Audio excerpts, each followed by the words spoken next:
ನಮಸ್ಕಾರ ಆತ್ಮೀಯ ವೀಕ್ಷಕರೇ. ಇವತ್ತು ಸಾರ್ವಜನಿಕ ಮತ್ತು ಖಾಸಗಿ ಧಾರ್ಮಿಕ ಟ್ರಸ್ಟ್‌ಗಳ ಕುರಿತಾಗಿ ಸಂಕ್ಷಿಪ್ತ ಮಾಹಿತಿಯನ್ನ ಕೊಡಬೇಕಂತ ಬಯಸಿದ್ದೇನೆ. ಕೆಲವು ವೀಕ್ಷಕರು ಈ ಪ್ರಶ್ನೆ ಮಾಡಿದ್ದಾರೆ. ಸಾರ್ವಜನಿಕ ಧಾರ್ಮಿಕ ಟ್ರಸ್ಟು ಮತ್ತು ಖಾಸಗಿ ಧಾರ್ಮಿಕ ಟ್ರಸ್ಟು ಇವುಗಳ ಕುರಿತಾಗಿ ಮಾಹಿತಿ ಕೊಡಿ ಅಂತೇಳಿ. ಈಗಾಗಲೇ ನಾನು ಸಾರ್ವಜನಿಕ ಟ್ರಸ್ಟ್‌ಗಳು ಮತ್ತು ಖಾಸಗಿ ಟ್ರಸ್ಟ್‌ಗಳ ಕುರಿತಾಗಿ ವಿಡಿಯೋಗಳನ್ನು ಮಾಡಿ ತಿಳಿಸಿದ್ದೇನೆ. ಅದರಲ್ಲಿ ಇರುವಂಥ ಅಂಶಗಳು ಇಲ್ಲಿ ಅನ್ವಯ ಆಗ್ತದೆ. ಧಾರ್ಮಿಕ ಟ್ರಸ್ಟ್‌ಗಳು ಅಥವಾ ಬೇರೆ ರೀತಿಯ ಟ್ರಸ್ಟ್‌ಗಳು ಏನು ಸಾಮಾಜಿಕ ಉದ್ದೇಶ ಇಟ್ಕೊಂಡು ಏನು ಕೆಲಸ ಮಾಡ್ತಿರ್ತವೆ, ಎಲ್ಲ ಟ್ರಸ್ಟ್‌ಗಳಿಗೂ ಕಾನೂನು ಒಂದೇ ಇರ್ತದೆ. ಆದರೆ ಇಲ್ಲಿ ತಾವು ಸಂಕ್ಷಿಪ್ತವಾಗಿ ತಿಳ್ಕೊಳ್ಬೇಕಂತಂದ್ರೆ, ಸಾರ್ವಜನಿಕ ಧಾರ್ಮಿಕ ಟ್ರಸ್ಟ್ ಅಂತಂದ್ರೆ ಯಾವ ಧಾರ್ಮಿಕ ಒಂದು ಸಂಸ್ಥೆ ಸಾರ್ವಜನಿಕರಿಗೆ ಮುಕ್ತವಾಗಿರ್ತದೆ. ಅಂದರೆ ವ್ಯಕ್ತಿಗಳ ನಡುವೆ, ವರ್ಗಗಳ ನಡುವೆ ಭೇದ ಭಾವ ಇಲ್ಲದೆ ಎಲ್ಲರಿಗೂ ಅಲ್ಲಿ ಮುಕ್ತ ಪ್ರವೇಶ ಇರ್ತದೆ. ಅದು ಸಾರ್ವಜನಿಕ ಧಾರ್ಮಿಕ ಟ್ರಸ್ಟ್ ಅಂತ ತಿಳ್ಕೊಳ್ಬೇಕು. ಮತ್ತು ಯಾವುದು ಧಾರ್ಮಿಕ ಟ್ರಸ್ಟು ಅಥವಾ ಏನು ಸಂಸ್ಥೆ ಕೇವಲ ನಿರ್ದಿಷ್ಟ ಜನರಿಗೆ, ನಿರ್ದಿಷ್ಟ ವರ್ಗದವರಿಗೆ ಅದು ಸೀಮಿತವಾಗಿದ್ರೆ, ಎಲ್ಲರಿಗೂ ಮುಕ್ತ ಅವಕಾಶ ಇಲ್ಲ ಅಂತ ಅನ್ನೋ ವ್ಯವಸ್ಥೆ ಇದ್ರೆ ಅದು ಖಾಸಗಿ ಧಾರ್ಮಿಕ ಟ್ರಸ್ಟ್ ಆಗ್ತದೆ ಅನ್ನೋದನ್ನ ತಿಳ್ಕೊಳ್ಬೇಕು. ಸೊ ಈ ರೀತಿ ಇಲ್ಲಿ ಮುಖ್ಯವಾಗಿ ಸಾರ್ವಜನಿಕ ಧಾರ್ಮಿಕ ಟ್ರಸ್ಟು ಇದು ಸಹಿತ ಭಾರತೀಯ ಟ್ರಸ್ಟ್, ಇಂಡಿಯನ್ ಟ್ರಸ್ಟ್ ಆಕ್ಟ್ ಕೆಳಗೆ ರಿಜಿಸ್ಟ್ರೇಷನ್ ಆಗ್ತದೆ. ಅಲ್ಲಿ ಆಡಳಿತ ಏನದೆ ಅದು ಟ್ರಸ್ಟ್‌ನೊಳಗೆ ಇರುವಂತಹ ನಿಯಮಾವಳಿಗಳ ಪ್ರಕಾರ, ಇಂಡಿಯನ್ ಟ್ರಸ್ಟ್ ಆಕ್ಟ್ ಪ್ರಕಾರ ಆ ಒಂದು ಆಡಳಿತ ನಡೆಸಿಕೊಂಡು ಹೋಗಬೇಕಾಗ್ತದೆ. ಯಾರು ಟ್ರಸ್ಟಿಗಳಾಗಬೇಕಾಗ್ತದೆ, ಯಾರನ್ನ ಸಿಬ್ಬಂದಿಯನ್ನು ನೇಮಿಸಿಕೊಳ್ಬೇಕು, ಈ ರೀತಿ ಏನು ಬೈಲಾದೊಳಗಿರ್ತದೆ, ಆ ಟ್ರಸ್ಟ್‌ನ ಬೈಲಾದೊಳಗಿರ್ತದೆ, ಅದರ ಪ್ರಕಾರ ನಡ್ಕೊಳ್ಬೇಕಾಗ್ತದೆ.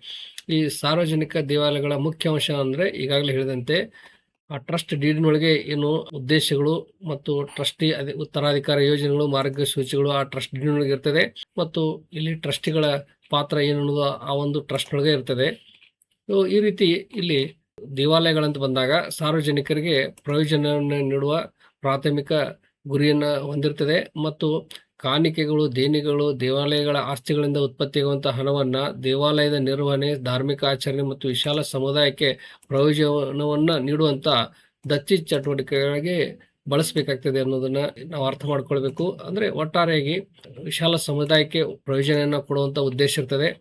ಮತ್ತು ಈ ರೀತಿ ಏನು ಸಾರ್ವಜನಿಕ ಉದ್ದೇಶ ಇಟ್ಟುಕೊಂಡು ಮಾಡಿದಂತ ಟ್ರಸ್ಟ್, ಧಾರ್ಮಿಕ ಟ್ರಸ್ಟ್ ಇದ್ದಾಗ ಕೆಲವೊಂದಷ್ಟು ಸರ್ಕಾರದ ಸವಲತ್ತುಗಳು, ಸೌಲಭ್ಯಗಳು, ರಕ್ಷಣೆಗಳು ಸಿಗ್ತವೆ. ನೀತಿ ನಿಯಮಗಳ ಅಡಿಯಲ್ಲಿ, ಕಾಯ್ದೆಗಳ ಅಡಿಯಲ್ಲಿ ಇರುವಂತ ಕೆಲವೊಂದು ಅನುಕೂಲಗಳು ಸಿಗ್ತವೆ. ಸೊ ಇದು ಸಾರ್ವಜನಿಕ ಟ್ರಸ್ಟು. ಇನ್ನು ಖಾಸಗಿ ಟ್ರಸ್ಟ್ ಇಲ್ಲಿ ನಿರ್ದಿಷ್ಟ ವ್ಯಕ್ತಿಗಳು, ನಿರ್ದಿಷ್ಟ ಕುಟುಂಬ ಅಥವಾ ಸೀಮಿತ ವರ್ಗದವರಿಗೆ ಅವಕಾಶ ಇರ್ತದೆ. ಅಂದ್ರೆ ಫಲಾನುಭವಿಗಳು ಇಲ್ಲಿ ಸೀಮಿತ ವ್ಯಕ್ತಿಗಳಿರ್ತಾರೆ, ನಿರ್ದಿಷ್ಟಪಡಿಸಿದ ವ್ಯಕ್ತಿ ಇರ್ತಾರೆ. ಅಂಥವ್ರಿಗೆ ಮಾತ್ರ ಅಲ್ಲಿ ಅವಕಾಶ ಇರ್ತದೆ. ಎಲ್ಲ ಸಾರ್ವಜನಿಕರಿಗೂ ಅಲ್ಲಿ ಮುಕ್ತ ಅವಕಾಶ ಇರುವುದಿಲ್ಲ. ಮತ್ತು ಅದೇ ರೀತಿ ಈ ಕುಟುಂಬ ಟ್ರಸ್ಟ್ ಅಂತ ಮಾಡಿದಾಗ ಕುಟುಂಬದ ವ್ಯಕ್ತಿಗಳಿಗೆ ಮಾತ್ರ ಅಲ್ಲಿ ಅವಕಾಶ ಇರ್ತದೆ. ಬೇರೆಯವರಿಗೆ ಆ ಒಂದು ಧಾರ್ಮಿಕ ಚಟುವಟಿಕೆ ಮಾಡಕ್ಕೆ ಅಥವಾ ಫಲ ತಗೊಳ್ಳಕ್ಕೆ ಅವಕಾಶ ಇರುವುದಿಲ್ಲ. ಈಗ ಒಂದು ಕುಟುಂಬದ ಒಂದು ದೇವಸ್ಥಾನ ಅಂತ ಮಾಡ್ಕೊಂಡಿದ್ದಾರೆ ಅಂದ್ರೆ ಕುಟುಂಬದ ಸದಸ್ಯರಿಗೆ ಮಾತ್ರ ಅವರಲ್ಲಿ ಪ್ರವೇಶ, ಹೊರಗಿನವರಿಗೆ ಅವಕಾಶ ಇಲ್ಲ. ಆ ರೀತಿ ಮಾಡ್ಕೊಂಡಿರ್ಬೋದು. ಅಥವಾ ನಿರ್ದಿಷ್ಟ ಒಂದು ಸಮಾಜಕ್ಕಾಗಿ, ಒಂದು ವರ್ಗಕ್ಕಾಗಿ ಆ ರೀತಿ ಮಾಡ್ಕೊಂಡಾಗ ಅಲ್ಲಿ ಆ ಒಂದು ನಿರ್ದಿಷ್ಟ ಸಮಾಜ, ವರ್ಗ ಅವರು ಮಾತ್ರ ಅಲ್ಲಿ ಪ್ರವೇಶ ಹೋಗ್ತಿರ್ತಾರೆ. ಬೇರೆಯವರು ಅಲ್ಲಿ ಹೋಗಕ್ಕೆ ಅವಕಾಶ ಇರುವುದಿಲ್ಲ. ಸೊ ಈಗಾಗಲೇ ತಾವು ಕೆಲವೊಂದು ದೇವಸ್ಥಾನಗಳ ಕುರಿತಾಗಿ ನ್ಯಾಯಾಲಯದಲ್ಲಿ ಪ್ರಕರಣ ಆಗಿದ್ದು ತಮ್ಗೆ ಗೊತ್ತದೆ. ಅವರ ಒಂದು ಧಾರ್ಮಿಕ ಆಚರಣೆಗಳ ಪ್ರಕಾರ ಕೆಲವರಿಗೆ ಅವಕಾಶ ಕೊಡೋದಿಲ್ಲ ಅಂತ ಹೇಳ್ತಾರೆ. ಉದಾಹರಣೆಗೆ ಮಹಿಳೆಯರಿಗೆ ಅವಕಾಶ ಇಲ್ಲ ಅಂತ ಹೇಳ್ಬೋದು.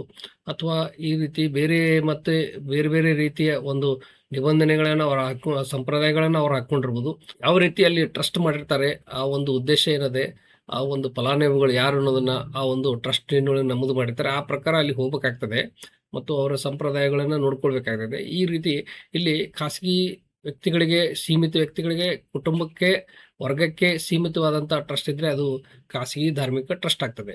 ಸೊ ಇಷ್ಟೇ ಇಲ್ಲಿ ವ್ಯತ್ಯಾಸ ಇರೋದು. ಅದನ್ನ ಬಿಟ್ಟರೆ ಮತ್ತೆ ಬೇರೆ ಏನು ಅಂತ ಮಾತಾಡೋದಂಥ ವ್ಯತ್ಯಾಸ ಇರುವುದಿಲ್ಲ. ಸಾರ್ವಜನಿಕ ಅಂತ ಇದ್ದಾಗ ಅಲ್ಲಿ ಎಲ್ಲ ವರ್ಗದವರಿಗೂ ಎಲ್ಲರಿಗೂ ಸಮಾನವಾದಂಥ ಮುಕ್ತ ಅವಕಾಶ ಇರ್ತದೆ. ಭೇದ ಭಾವ ಇರುವುದಿಲ್ಲ. ಎಲ್ಲರಿಗೂ ಅಲ್ಲಿ ಆ ಥರ ಒಂದು ಏನು ಪೂಜೆ ಮಾಡುವಂಥದ್ದಿರ್ಬೋದು, ಮತ್ತೆ ಧಾರ್ಮಿಕ ಏನು ಚಟುವಟಿಕೆಗಳು ಸಾರ್ವಜನಿಕವಾಗಿ ಮುಕ್ತವಾಗಿರ್ತದೆ, ಅದನ್ನ ಎಲ್ಲ ವ್ಯಕ್ತಿಗಳು ಪಡಿಬಹುದು ಅನ್ನೋದನ್ನ ಅಥವಾ ಪ್ರವೇಶಿಸಬಹುದು. ಧಾರ್ಮಿಕ ಚಟುವಟಿಕೆಗಳನ್ನ ಮಾಡುವಂಥದಕ್ಕೆ ಅವಕಾಶ ಸಿಗ್ತದೆ. ಆದರೆ ಆಡಳಿತ ಮತ್ತು ಏನಿದೆ ಉಳಿದಂಥ ನಿಬಂಧನೆಗಳೇನಿದೆ ಅವರು ಹಾಕಿಕೊಂಡಂಥ ನಿಬಂಧನೆಗಳು, ಆ ಟ್ರಸ್ಟ್ ಡೀಡ್ನೊಳಗೆ ನಮೂದಿಸಿದಂಥ ಅಂಶಗಳು, ಅವುಗಳನ್ನೆಲ್ಲ ಪರಿಗಣಿಸಿ ಆ ಒಂದು ಸಾರ್ವಜನಿಕ ಟ್ರಸ್ಟ್ ನಡೀತಾ ಇರ್ತದೆ. ಸೊ ಈ ರೀತಿ ಇಲ್ಲಿ ಖಾಸಗಿ ಟ್ರಸ್ಟು, ಸಾರ್ವಜನಿಕ ಟ್ರಸ್ಟು ಇವುಗಳ ಸಂಕ್ಷಿಪ್ತ ವ್ಯತ್ಯಾಸ ತಾವು ಕಂಡುಕೊಳ್ಬೋದು. ಮತ್ತೆ ಇನ್ನೊಂದು ಪ್ರಶ್ನೆ ಕೇಳಿದ್ದಾರೆ, ಅದಕ್ಕೆ ಆದಾಯ ತೆರಿಗೆ ಪ್ರಯೋಜನ ಪಡೆಯುವುದು ಹೇಗೆ ಅಂತ ಹೇಳಿ ಕೇಳ್ತಾರೆ. ಯಾವುದೇ ಧಾರ್ಮಿಕ ಟ್ರಸ್ಟ್ಗಳು ಆದಾಯ ತೆರಿಗೆ ಕಾಯ್ದೆ ಅಡಿಯಲ್ಲಿ ತಮ್ಮನ್ನು ನೋಂದಾಯಿಸಿಕೊಳ್ಬೇಕಾಗ್ತದೆ ಮತ್ತು ಏನು ಸಾರ್ವಜನಿಕ ಉದ್ದೇಶ ಇದ್ದಾಗ ಮಾತ್ರ ಅಲ್ಲಿ ವಿನಾಯಿತಿ ಇರ್ತದೆ. ವೈಯಕ್ತಿಕವಾಗಿ ಖಾಸಗಿ ಇದ್ದಾಗ ಅಲ್ಲಿ ಸಾರ್ವಜನಿಕ ಸದುದ್ದೇಶ ಇರುವುದಿಲ್ಲ, ಸಾಮಾಜಿಕ ಉದ್ದೇಶ ಇರುವುದಿಲ್ಲ. ಅಂತ ಸಂದರ್ಭದಲ್ಲಿ ಯಾವುದೇ ಒಂದು ತೆರಿಗೆ ಆದಾಯದ ವಿನಾಯಿತಿ ಸಿಗೋದಿಲ್ಲ.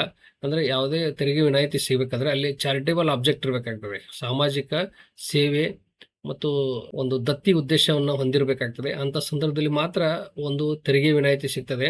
ನಮ್ಮ ಒಂದು ವೈಯಕ್ತಿಕವಾಗಿ ಖಾಸಗಿ ಉದ್ದೇಶಕ್ಕಾಗಿ ಮಾಡ್ಕೊಂಡಂಥದ್ದು ಅಥವಾ ಈವನ್ ಸಾರ್ವಜನಿಕ ಇದ್ರೂ ಸಹಿತ ಸಾಮಾಜಿಕ ಉದ್ದೇಶ ಇಲ್ಲ ಅಂತಂತಂದ್ರೆ ಅಂತ ಸಂದರ್ಭದಲ್ಲಿ ತೆರಿಗೆ ವಿನಾಯಿತಿ ಸಿಗದೆ ಹೋಗ್ಬೋದು. ಸೊ ಅದಕ್ಕಾಗಿ ತಾವು ಈ ಕುರಿತಾಗಿ ವಿನಾಯಿತಿ ಪಡಿಬೇಕಂದ್ರೆ ಆದಾಯ ತೆರಿಗೆ ಇಲಾಖೆಗೆ ಅಥವಾ ಚಾರ್ಟರ್ಡ್ ಅಕೌಂಟೆಂಟ್ ಅವ್ರನ್ನ ಸಂಪರ್ಕಿಸಿ ಹೆಚ್ಚಿನ ಮಾಹಿತಿಯನ್ನು ಪಡಿಬೇಕು ಅಂತ ಹೇಳ್ತಾ ಈ ವಿಡಿಯೋ ಮುಗಿಸ್ತಾ ಇದ್ದೀನಿ. ಧನ್ಯವಾದಗಳು.